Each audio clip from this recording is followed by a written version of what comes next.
Post হয়েছে হালকা একটু খারাপ ভিডিও, তো ওই ভিডিওটার জন্য অনেকে আমাকে নিয়ে আবল তাবল কথা বলছে।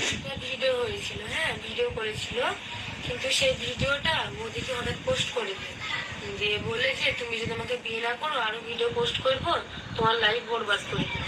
আমি ওকে বিয়ে করতে বাধ্য হয়েছিলাম, হ্যাঁ ব্ল্যাকমেল করতো যে আমি ওকে বিয়ে করতে বাধ্য হয়েছি।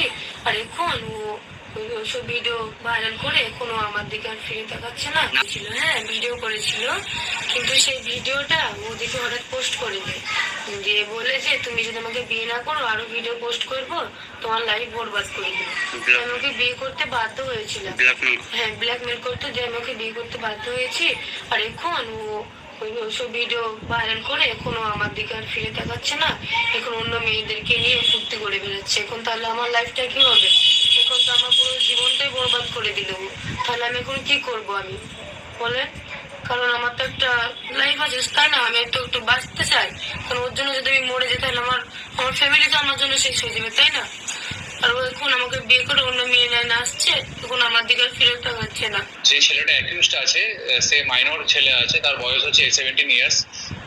ওর বিরুদ্ধে একটা অ্যালিগেশন ছিল যে একটি মেয়ে একটা এলিগেশন দেয় যে তার সাথে শারীরিকভাবে সম্পর্ক করে ও সম্পর্ক করে তাকে মিসইউজ করা হয় এবং তার পরিবারকে ভয় দেখানো হচ্ছে। তো সেই মেয়েটির বাড়ির লোকের কমপ্লেনের উপর বেস করে একটি স্পেসিফিক কেস রিজু করা হয়েছে রেজিনগর থানায়, এবং যেটা পক্সো অ্যাক্টে রিজু হয়েছে এবং চাইল্ড ম্যারেজ প্রভিশন অ্যাক্টের মধ্যে দেওয়া আছে। তাতে আমরা দুজনকে অ্যারেস্ট করেছি।